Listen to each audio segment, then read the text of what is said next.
Hey, it's Jess. Welcome back. Today, I'm here with my October wrap up where I will be talking about all the books that I read in October of 2024. As usual, I will put my StoryGraph statistics on the screen next to me, so let's get into it.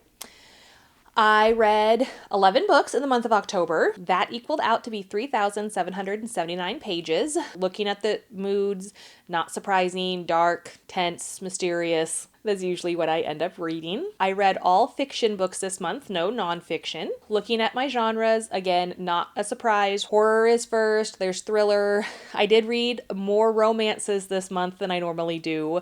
But still, top two are horror and thriller. Nothing surprising there. As far as format goes, I read 6 physical books, 3 digital or ebooks, and I listened to 2 audiobooks. That was kind of a change from, I think, last month in September. I did not read very many physical books. I feel like this is the most I've read in 1 month in quite a while. I had an average rating of 4 stars. I had 1 2.5 star, 2 3.5 star books, 4 4-star books, 2 4.5 stars, and 1 5-star book. Gotta love a month where you can get a 5-star book. Before I start talking about the books that I read, I do want to talk about I'm the Vampire, That's Why by Michelle Bardsley. I had picked this book out of my TBR jar and did not end up getting to it, so I'm going to put it back in my TBR jar to maybe get to at another time. So that I didn't end up getting to this one. I also didn't end up finishing Moon of the Crusted Snow, but I am listening to that right now. I'm almost done with it, so I'm not going to put it back in the jar because I will be finished with it soon. My 1 2.5-star book was The Legend of Mildred Wells by Michael Clark. I received this as an ARC or advanced reader copy from NetGalley. This book is set in the 70s. You are following a man who was recently divorced and has bought a farmhouse with the hopes of fixing it up, like flipping the house and then selling it and getting more money. When he bought the house, he didn't realize the house was haunted. And so after he's there for just a few days, he starts seeing some apparitions and he starts seeing a ghost who he later learns is named Mildred Wells. And so then he's trying to defeat the ghost, but not be defeated himself. He's still trying to fix up his house. He has a lot of problems with his ex-wife and his kids. I like the idea of this book. I did not realize when I requested this book, it is actually 3 different stories smashed into one book. So it was I don't know how many pages it was. It was too many pages. It didn't really flow because it's the first part you have where he buys the house and he first sees Mildred and it's him in the house. The second part is you get Mildred's backstory, how she came to be, how she died, why she's at the house, everything like that, which was interesting but didn't really flow with the first part. And then the third part, you are back in the present day, and it's the part where he's fixed up the house and is trying to sell the house, but is still being haunted by Mildred. So I like the concept, but smashing them together, they didn't flow well together, and I didn't really care about the last part. The second part was okay, but it was really creepy in the first part, with the haunted house part was very, tense, atmospheric, and then it just kind of went downhill from there. So it wasn't my favorite. I did finish it, which is good because the last NetGalley arc that I tried to read, I couldn't even finish. So that's an improvement, but it's not one that it's not a book that I necessarily recommend and would never read again. My first 3.5-star book was Escorting the Billionaire by Lee James. This is a spicy book, and it's apparently part of a series called the Escort series. This is a book that I owned when I had a Nook, the Barnes & Noble Nook. I had one of those years ago. And I saw that it was on Kindle Unlimited, so I decided to check it out. It's basically a retelling of Pretty Woman, which the first time that I read this, I didn't recognize that but then I read I read some reviews and then started reading the book and I was like, oh yeah, this is Pretty Woman. And maybe I didn't think of it last time because I don't really like that movie. I know, controversial opinion, but Pretty Woman is not really my favorite movie, so I don't really think about it that often. But in this, you are following Audrey. She is an escort who has been hired by James Preston to be his date to his brother's wedding. And James Preston is like a billionaire, which is why it's called Escorting the Billionaire. And his family is very well to do, and he doesn't want his family knowing that Audrey is an escort. So they make up this big story, and then they end up falling in love with each other because it's a romance book. It is a spicy book. It is not as spicy as some of the books I've read, but it definitely has quite a few spicy scenes. And yeah, like, it's not a great book. I get mad at the characters because there's like miscommunication like crazy. It's kind of simply written. It did get another half a star just because of the nostalgia reason for me, because this is something I had read many, many, many years ago, and so I had remembered it, and I did enjoy reading it again, but it's not really a good book, and if you're looking for a spicy book, look elsewhere, because this is not a good example of one, honestly. My next 3.5 star book is Everyone Here is Lying by Sherry LaPina. I got this book from the library. It was on my list of books that I want to read that I don't own. So when I saw it, I picked it up. This was basically just like a very mediocre thriller. In this book, you are following the Wooler family. William, the dad, is having an affair, and one day his mistress decides to call it off, and when he comes home, he finds that his daughter Avery is at home. Avery is a difficult 9-year-old. She's very obstinate and stubborn, and they kind of get into a fight. He leaves, and when Avery's brother comes home, no one is at the house. And so Avery has gone missing, and the last person to see her alive was her father. So you're following this family, the news media gets involved, there's detectives involved. You are following like the Wooler family. You're following the family of the woman that William was having an affair with. You follow several people like in this little town. It's kind of like suburban drama, trying to find Avery and like discover if she's even still alive, and if she is, where is she? Again, this was just very mediocre to me. I feel like I've read a lot of thrillers like this. Apparently maybe I just don't like suburb dramas, because I've read a couple other books with that kind of premise and setting this year, and I haven't necessarily enjoyed those either, so maybe that's just not for me. My first 4-star book was The Eyes Are the Best Part by Monica Kim. In this book, you are following a Korean American family. The father of the family has left, and so you are left with the mother and her 2 children.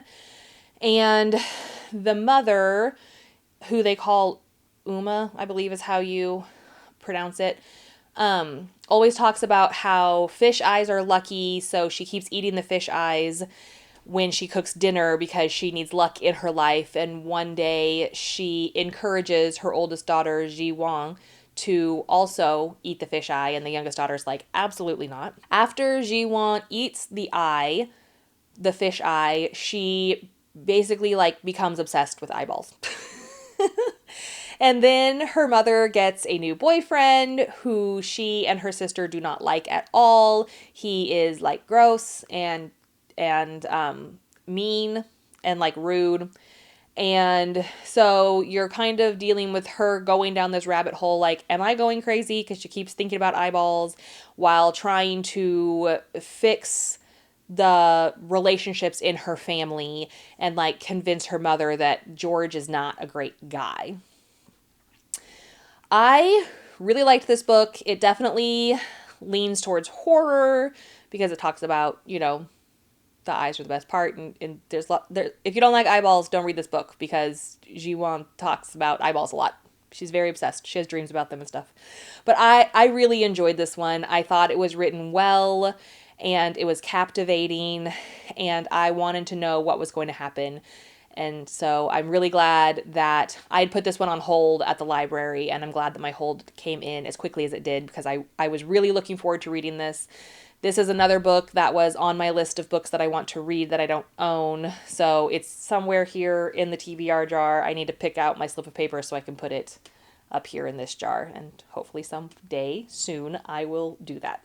My next 4-star book was Book Lovers by Emily Henry. This is a romance book. You're following a woman. She is a literary agent, and her sister wants to go on like a family vacation. So she and her sister go to this very small town where one of the books that she published was set in. And while she's there, she finds her like work rival, who is a book editor, and he is in this small town as well. And so she's trying to figure out why he's there. They end up, working together and falling in love. It's a romance. And it has to do with books and book editing and book publishing and a bookstore. And it was super cute. I really, really liked it. I don't know why I only gave it a 4. You know me. I rate things based on vibes, and I did really like this book, and I really enjoyed it, and it was cute. I've read another book by Emily Henry, which was The People We Meet on Vacation. I liked Book Lovers more than I liked that book. So once again, this is a book that I had put on hold in my library, and I'm really glad that my hold came through and I was able to read this one. My next 4-star book was All Hallows by Christopher Golden. I listened to this as an audiobook. You are following a neighborhood set in the 80s. One of the families has like a haunted woods in the back of their house. And so when you start the book, you start with the father and the daughter getting the woods set up for the haunting for the season. And you learn that this will be the last season that they are putting this on. You follow some of the children as they are trick-or-treating, and then you meet like these basically children that look abandoned, and they're talking about how a man is coming, the cunning man is coming after them, and they will be safe after midnight. And so they like glom onto these groups throughout the book to try to help keep themselves safe until midnight so the cunning man doesn't get them. And then there's some more drama because it's like neighborhood drama in the 80s. I liked this book. It was a little confusing, and I think part of that's because I listened to it as an audiobook and it wasn't just like one sit down. Sometimes when I don't read a book instead and I listen to it, it's harder for me to follow. I liked it. It definitely had some descriptive scenes that were not pleasant and creepy. And I liked it. I listened to it in October. Very fall vibes. I liked that it had to do with Halloween night and trick-or-treating, and it was set kind of in the 80s. So overall, I really enjoyed this one. My last 4-star book was Bury Your Gaze by Chuck Tingle. This is a new release book that came out, I believe, in like August or September. In this book, you are following Misha. He is a writer, and he has just gotten his first Oscar nomination. You find out that he writes for a television show, and one day he has a big meeting with the television executive, and he's told that he has to kill off the main characters in his show because they're gay. And he's like, I refuse to do that.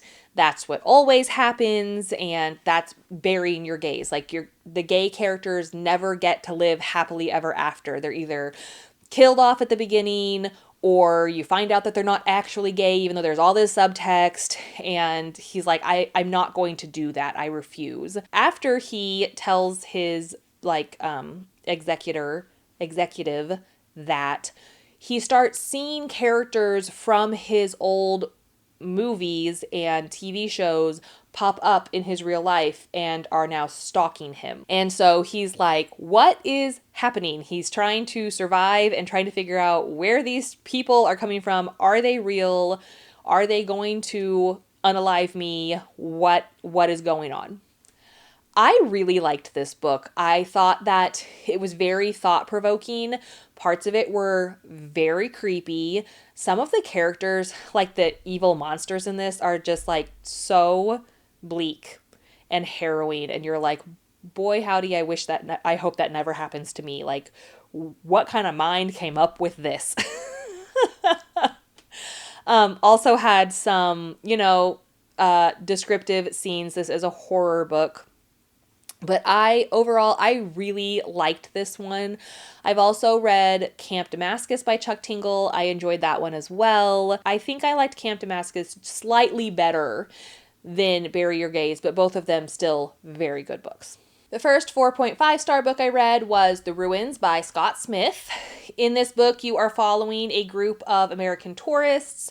They meet a German tourist named Matthias, and Matthias tells them that his brother Heinrich is missing and has gone off on this trip with an archaeologist, and he wants to know if the group wants to go with him to find his brother and the archaeologist at this ruin site.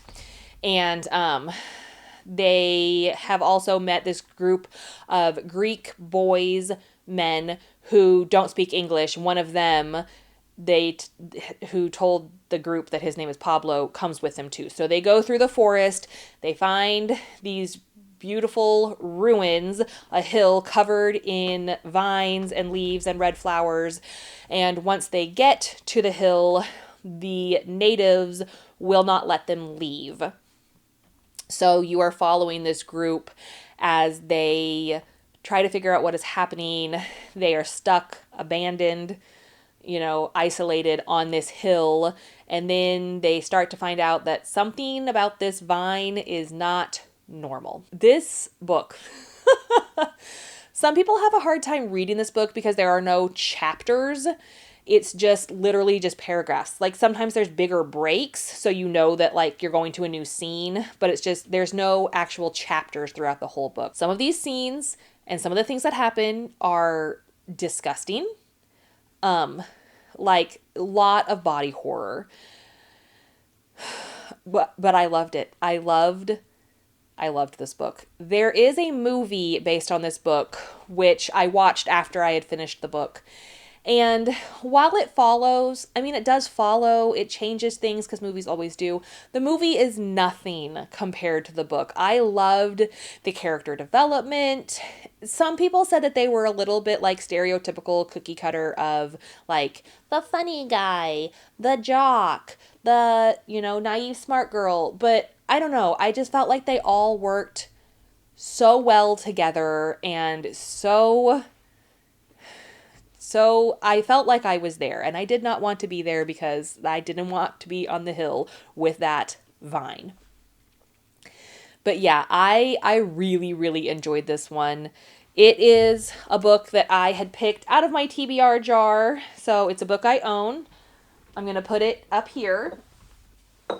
So I also enjoy it because, now I can get another book off my physical TBR and into this red jar. So that just helps it. But overall, yeah, I really enjoyed this book. The next 4.5-star book I read was The Laws of the Sky by Gregoire Courtois. I don't know how to say his name. I apologize. I listened to this as an audiobook. This is one that I'd gotten from my library, but it is also on my list of books that I want to read that I don't own. This is basically Lord of the Flies with 6-year-olds. So it's I don't know if it's kindergarten or first grade. It is a school class that is going on a camp out in the woods, and then something happens to all the adults, so these children are left alone in the woods, and then they start dying. It's bleak, man. But it was written so well. I listened to this one as an audiobook too. It's a short little book, and it stuck with me. I really I've heard Jordaline Reads talk about this book several times, and so that's why when I saw it on Hoopla, I was like, I'm going to read this book, and I'm so glad that I did. Very strange, very bleak. Lord of the Flies with 6-year-olds, but also very wonderful. And if you're looking for something different, I've never read anything like this book before. So if you're looking for something different, but still in the horror section and you don't mind horror with children, check this one out. And the last 4.5-star book I read was The Children on the Hill by Jennifer McMahon. This is the book I chose for the Buzzword Readathon for the month of October. The prompt was like family relationship words. So children is a relationship because, children is people, young people. It made sense in my head when I picked it. In this book has dual timelines. You are following Violet and her brother in the 70s. Their grandmother is a doctor and lead psychiatrist at this mental hospital down the hill from the house that they live in. And then you are also following Lizzie. In 2019, she has a podcast, and she is a monster hunter. She hears rumors about a monster that is in Vermont, and so she goes to Vermont to try to find the monster. That is a very, very simple, an oversimplification of this book. I thoroughly enjoyed this book. It was not what I was expecting. I got this book from my mom. She had read it. I think she'd read it. I don't remember. I got it from my mom. And I had heard of Jennifer McMahon before, but never read any of her books, so that's why I picked it up.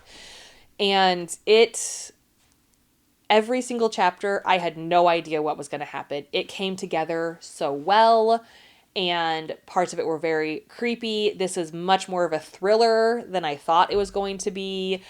I really, really enjoyed this. I've never read anything else by Jennifer McMahon, but after reading this book, I really want to check out some more of her works because, again, this one, it took me by surprise. I just loved it so much. And my one and only 5-star book was Magic Hour by Kristen Hanna. This is a book that I had picked out of my TBR jar for September, and I had it on hold at the library, and it didn't get here in time, and so I had put the slip back in here, so it's back in my TBR jar. But this is another book from the list of books that I want to read that I don't own. In this book, you are following the local sheriff, the local police chief in a small northwestern town. One day, a 6-year-old just walks out of the woods with a wolf pup, and then no one knows where she came from. She is completely mute. She's obviously very neglected, very dirty. And so the police chief calls her sister, who is a well-known child psychologist, to come back to this town and try to help this child and find out her story, find out who she even is, because they don't know, is she a missing child? They assume she's a missing child, but is her family still looking for her? They don't know. I adored this book. I cried several times reading this book, and I don't cry reading books very often. I have never read anything by Kristen Hanna. This is, again, very different than what I was expecting. I don't know what I was expecting, but I wasn't expecting this. I loved it. I just thought it was beautifully written. It reminded me a lot of the writing style of Jodi Picoult, just because it was mystery and a little bit of thriller, but not scary, and still had some wholesome parts in it. You felt for these characters. They really became a family, and you wanted to see them have a happy ending. So yeah, I'm really glad that my hold came in for that my library hold came in for that one, and I was able to read it because I just loved that book so much more than I thought that I was going to. And those are all the books that I read in October of 2024. I had some lows, I had some highs. Overall, a good solid 4.0 rating. So found some new authors that I love, had a good mix of genres. I had a pretty good October, and I'm proud of myself for reading so much because I had a lot of other things going on. Reading 11 books and enjoying as many of them as I did, I consider that a win. So now I want to know, have you read any of these books? What did you think? All right, I'll talk to you later. Bye.